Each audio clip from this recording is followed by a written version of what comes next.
Wuthering Heights by Emily Brontë. Chapter 2. Yesterday afternoon set in misty and cold. I had half a mind to spend it by my study fire, instead of wading through heath and mud to Wuthering Heights.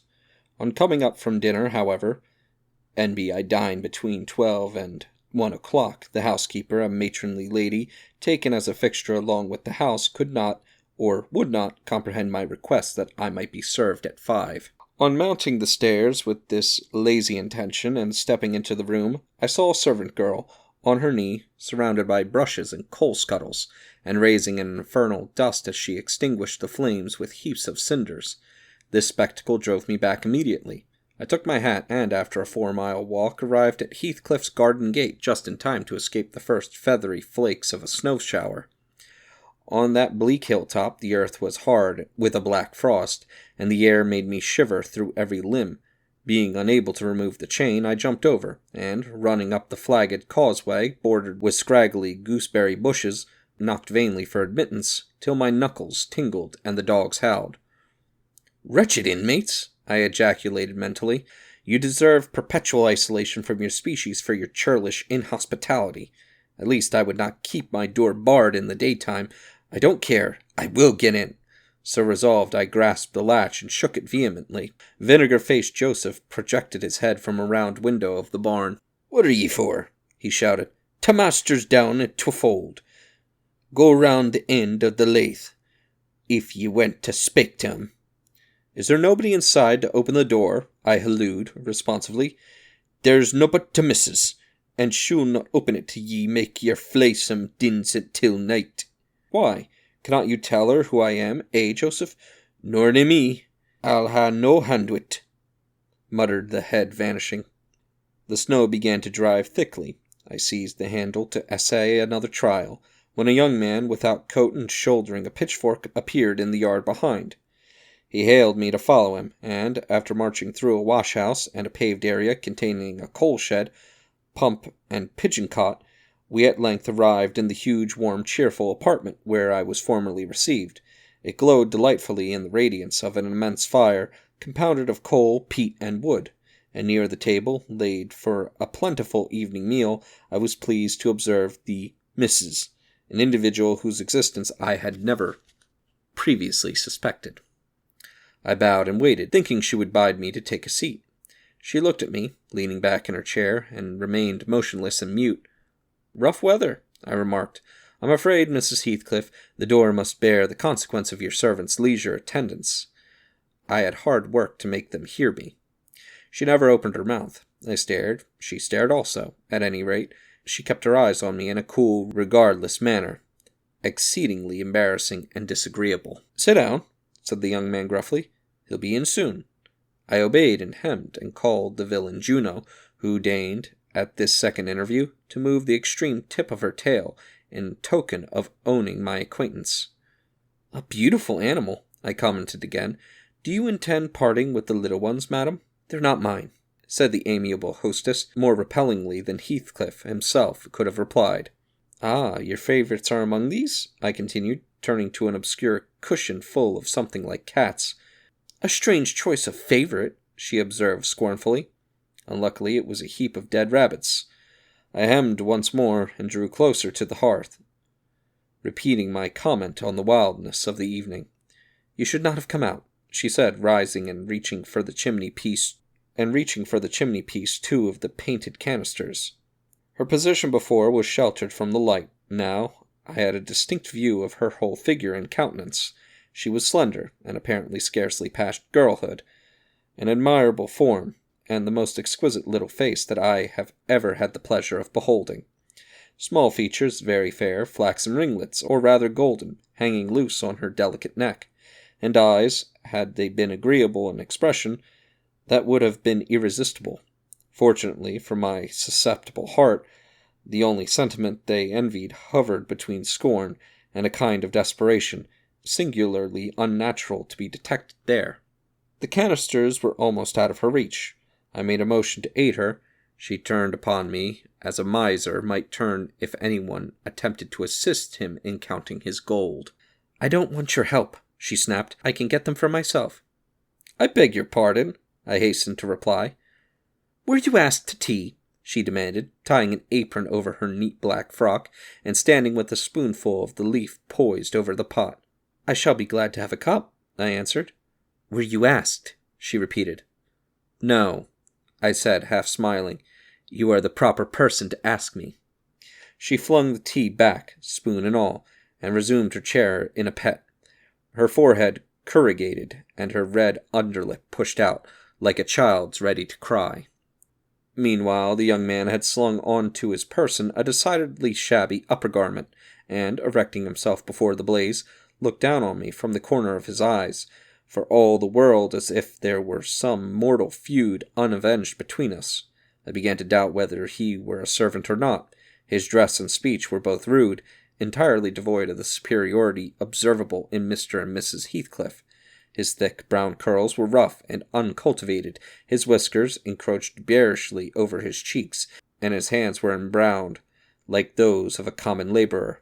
Still, his bearing was free, almost haughty, and he showed none of a domestic's assiduity in attending on the lady of the house. In the absence of clear proofs of his condition, I deemed it best to obtain from noticing his curious conduct, and 5 minutes afterwards the entrance of Heathcliff relieved me, in some measure, from my uncomfortable state. "You see, sir, I am come according to promise," I exclaimed, assuming the cheerful, "and I fear I shall be weather-bound for half an hour, if you can afford me shelter during that space."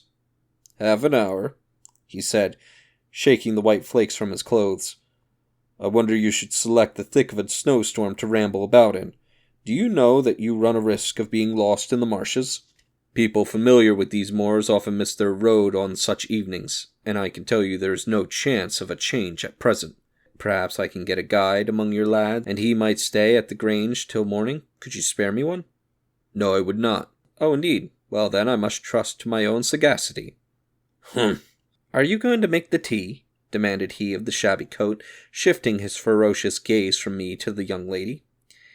"Is he to have any?" she asked, appealing to Heathcliff. "Get it ready, will you?" was the answer uttered so savagely that I started.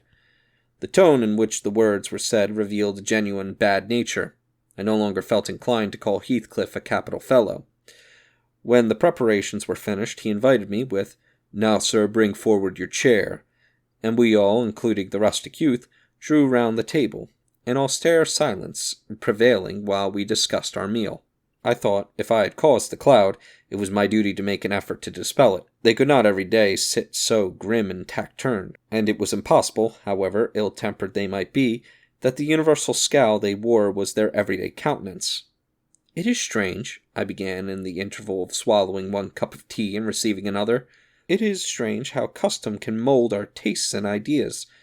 Many could not imagine the existence of happiness in a life of such complete exile from the world as you spend, Mr. Heathcliff. Yet I'll venture to say that, surrounded by your family, and with your amiable lady as the presiding genius over your home and heart, my—" "Amiable lady?" he interrupted, with an almost diabolical sneer on his face. "Where is she, my amiable lady?" "Mrs. Heathcliff, your wife, I mean." "Well, yes. Oh, you would intimate that her spirit has taken the post of ministering angel, and guards the fortune of Wuthering Heights even when her body is gone. Is that it?" Perceiving myself in a blunder, I attempted to correct it. I might have seen there was too great a disparity between the ages of the parties to make it likely that they were man and wife. One was about 40, a period of mental vigor at which men seldom cherished the delusion of being married for love by girls. That dream is reserved for the solace of our declining years, and the other did not look 17. Then it flashed upon me. The clown at my elbow, who was drinking his tea out of a basin and eating his bread with unwashed hands, may be her husband, Heathcliff Jr., of course. Here is the consequence of being buried alive. She has thrown herself away upon that boor from sheer ignorance that better individuals existed. A sad pity. I must be aware how I cause her to regret her choice. The last reflection may seem conceited. It was not. My neighbors struck me as bordering on repulsive. I knew through experience that I was tolerably attractive. "Mrs. Heathcliff is my daughter-in-law," said Heathcliff, corroborating my surmise. He turned, as he spoke, a peculiar look in her direction, a look of hatred, unless he has a most perverse set of facial muscles that will not, like those of other people, interpret the language of his soul. "Ah, certainly, I see now. You are the favored possessor of the beneficent fairy," I remarked, turning to my neighbor. This was worse than before. The youth grew crimson, and clenched his fist, with every appearance of a meditated assault, but he seemed to recollect himself presently, and smothered the storm in a brutal curse, muttered on my behalf, which, however, I took care not to notice. "Unhappy in your conjectures, sir," observed my host. "We neither of us have the privilege of owning your good fairy. Her mate is dead. I said she was my daughter-in-law, therefore she must have married my son." "And this young man is—" "Not my son, assuredly." Heathcliff smiled again, as if it were rather too bold a jest to attribute the paternity of that bear to him. "My name is Hareton Earnshaw," growled the other, "and I'd counsel you respect it." "I've shown no disrespect," was my reply, laughing internally at the dignity with which he announced himself. He fixed his eye on me longer than I cared to return the stare, for fear I might be tempted either to box his ears or render my hilarity audible. I began to feel unmistakably out of place in that pleasant family circle. The dismal spiritual atmosphere overcame, and more than neutralized, the glowing physical comforts round me, and I resolved to be cautious how I ventured under those rafters a third time. The business of eating being concluded, and no one uttering a word of sociable conversation, I approached a window to examine the weather. A sorrowful sight I saw. Dark night coming down prematurely, and sky and hills mingled in one bitter whirl of wind and suffocating snow. I don't think it possible for me to get home now without a guide. I could not help examining.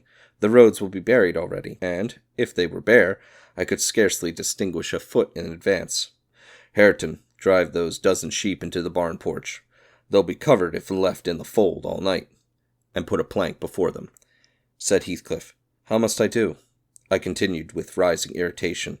There was no reply to my question, and on looking round I saw only Joseph bringing in a pail of porridge for the dogs, and Mrs. Heathcliff leaning over the fire, diverting herself with burning a bundle of matches which had fallen from the chimney-place as she restored the tea canister to its place. The former, when he had deposited his burden, took a critical survey of the room, and in cracked tones grated out, "I wonder how ye can fashion to stand there idleness, Anwar, when all on 'em's grown out. But ye're nowt, and it's no use talking. You'll neither mend o'er your ill ways, but go arrayed to devil, like your mother afore ye." I imagined for a moment that this piece of eloquence was addressed to me, and sufficiently enraged, stepped towards the aged rascal with an intention of kicking him out of the door. Mrs. Heathcliff, however, checked me by her answer. "You scandalous old hypocrite," she replied, "how are you not afraid of being carried away bodily whenever you mention the devil's name?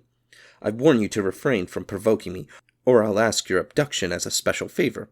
Stop, look here, Joseph," she continued, taking a long, dark book from a shelf. "I'll show you how far I've progressed in the black art. I shall soon be competent to make a clear house of it. The red cow didn't die by chance, and your rheumatism can hardly be reckoned among providential visitations." "Oh, wicked, wicked," gasped the elder. "May the Lord deliver us from evil." "No, reprobate, you are a castaway. Be off, or I'll hurt you seriously.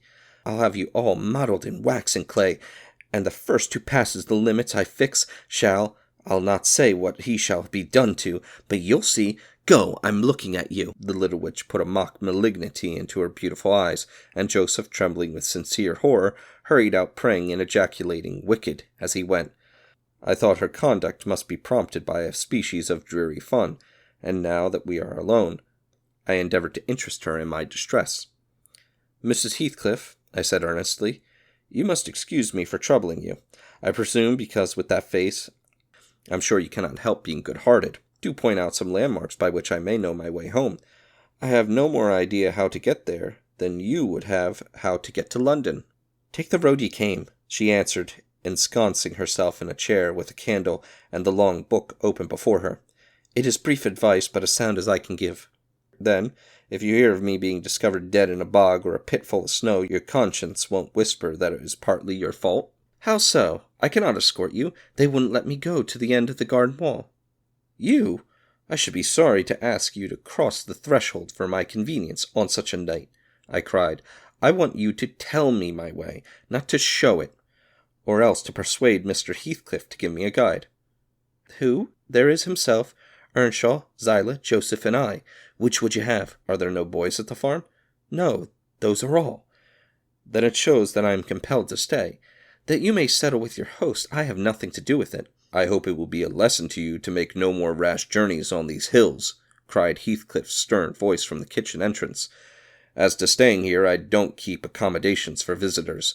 You must share a bed with Hareton or Joseph if you do." "I can sleep on a chair in this room," I replied. No. A stranger is a stranger, be he rich or poor.